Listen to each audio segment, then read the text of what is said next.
Olá pessoal, vamos continuar nossa aula de Support Vector Machines agora com a parte 2.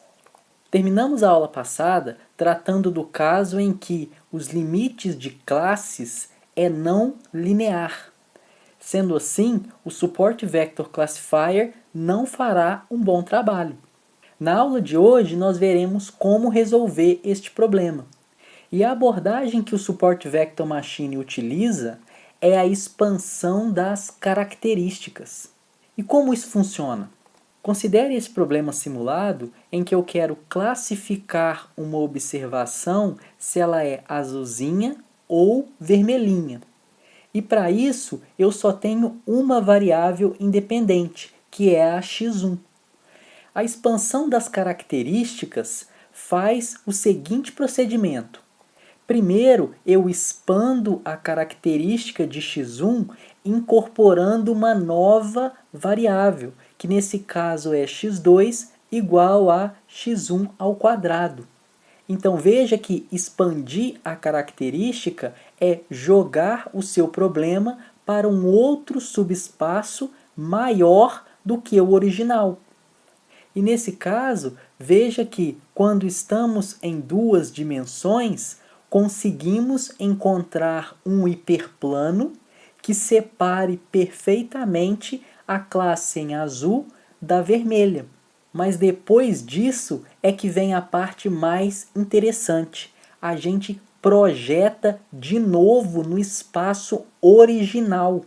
Então o procedimento é esse. Eu expando a característica, jogo para um subespaço muito maior, encontro o hiperplano separador e depois projeto novamente no espaço original. Vejamos um outro exemplo. Suponha que nosso problema de classificação tenha esta região, em que no interior é azulzinho e nas bordas é vermelhinho. O que gostaríamos de ter é um classificador de certa forma circular, em que no interior desse círculo temos as observações em azul e no exterior as vermelhas. E para fazer isso utilizando a expansão das características, primeiro geramos novas variáveis. Nesse caso, foi a f de x1, x2. É uma nova característica que eu criei. E veja que agora eu consigo encontrar um hiperplano que separe muito bem as duas classes. Definido este hiperplano neste subespaço, eu projeto novamente no subespaço original. Então veja que estamos utilizando esta técnica porque o Support Vector Machine busca hiperplanos separadores. Se esse hiperplano não pode ser definido no espaço original, vamos buscar outros espaços em que possamos construir esta minha função. Então, para aquele exemplo nosso simulado, o que a gente poderia fazer? Sair do espaço x1 e x2 e expandir para um novo subespaço em que temos as variáveis x1, x2, x1 ao quadrado, x2 ao quadrado e a interação entre x1 e x2. E note que interessante, nesta dimensão eu consigo criar o meu hiperplano, que continua sendo uma combinação linear das minhas variáveis, mas no espaço R5. E depois eu projeto novamente no R2. Então, nessa figura da direita, em preto é o meu hiperplano construído no R5 e projetado no R2. E essas linhas pontilhadas são as minhas margens. E veja que ele conseguiu fazer um excelente trabalho. E uma coisa importante, estas observações que estão dentro da minha margem, que são os vetores de suporte. Ou seja, utilizamos elas para construir o meu hiperplano lá no R5. E se gerássemos um polinômio cúbico, sairíamos do R2 e iríamos para o R9. Ou seja, é muito fácil você expandir as características para dimensões cada vez maiores. E lá se torna mais simples encontrar hiperplanos separadores. Beleza, Eduardo, essa ideia é realmente muito boa, expandir as características e depois projetar novamente, mas na prática, como que o algoritmo faz isso automaticamente? É através do truque do kernel. Voltando ao nosso problema que vimos na aula passada, estamos diante desta questão de otimização. E eu havia falado que esse problema envolve somente produtos internos entre xi e xk. E para expandir as características da forma que vimos anteriormente, basta mudar este produto interno por uma função kernel. Por exemplo, se eu pegar esse produto interno e elevar ao quadrado, isto é, aplicar uma função neste produto interno, eu consigo gerar todas essas novas variáveis que estão descritas embaixo. Ou seja, fazer este procedimento é equivalente a escolher todas essas variáveis novas para o meu problema. Então veja que interessante, ao invés do próprio pesquisador ficar criando novas variáveis, o algoritmo faz isso automaticamente, bastando que mudemos esta função kernel. Então agora vamos generalizar este produto interno colocando esta função kernel. E dependendo da escolha do kernel, temos diferentes algoritmos. Aqui nós descrevemos alguns deles, mas as possibilidades não se restringem a essas. No gráfico da esquerda, nós aplicamos a função kernel polinomial e no gráfico da direita, um kernel exponencial.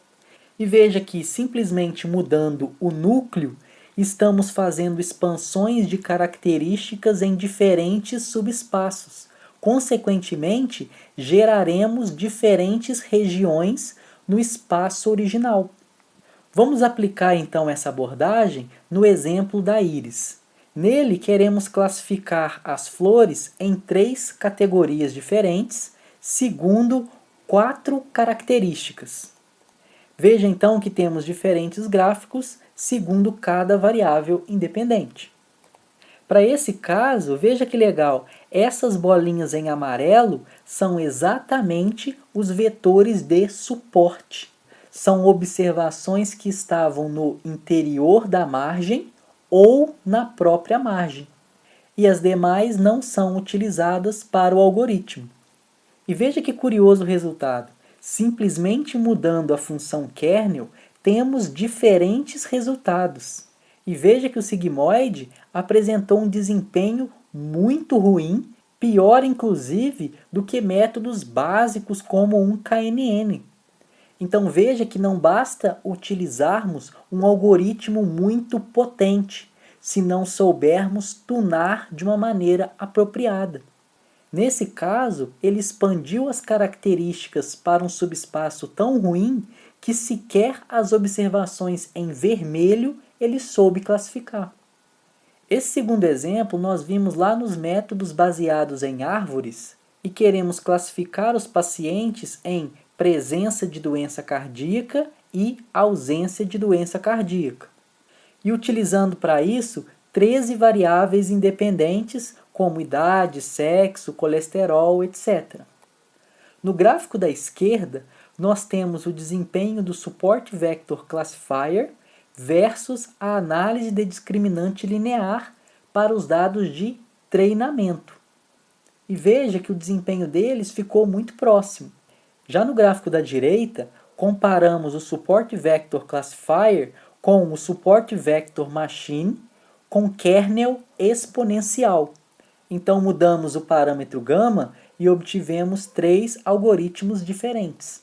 E nesse caso, o que se saiu melhor foi quando gama é igual a 10 a menos 1, como era de se esperar, porque estamos nos dados de treinamento e esta última abordagem é a mais flexível de todas.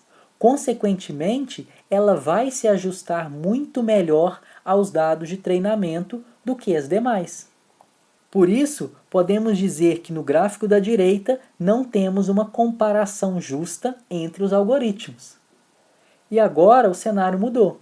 Veja que no gráfico da esquerda, o Support Vector Classifier se mostrou superior à análise de discriminante linear. E na direita, aconteceu algo interessante.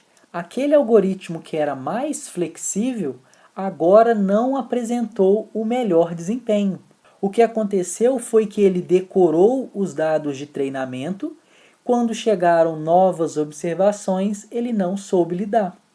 Então, quando estamos trabalhando com algoritmos potentes como o Support Vector Machine, temos que ter muito cuidado com esse superajuste, porque é muito fácil para ele se adaptar aos dados de treinamento. E se temos mais de duas classes para trabalhar?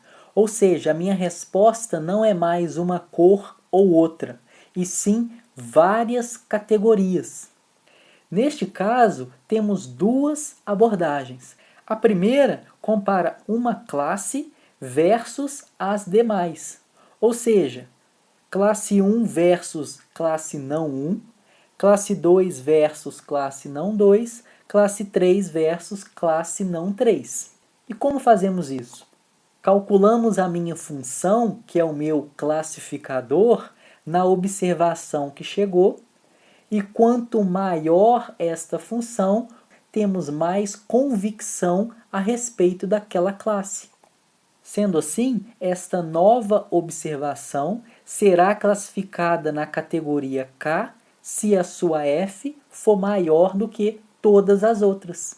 Já a segunda abordagem compara uma a uma, classe 1 com classe 2, classe 2 com classe 3 e classe 1 com classe 3.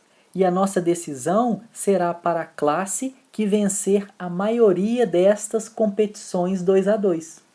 Geralmente, quando o K é pequenininho, utilizamos esta segunda abordagem. Quando o K é muito grande, vamos para a primeira. Então, terminamos aqui a nossa aula de Support Vector Machines. Vimos todas as generalizações desse algoritmo até chegarmos na última, que trata de problemas linearmente não separáveis.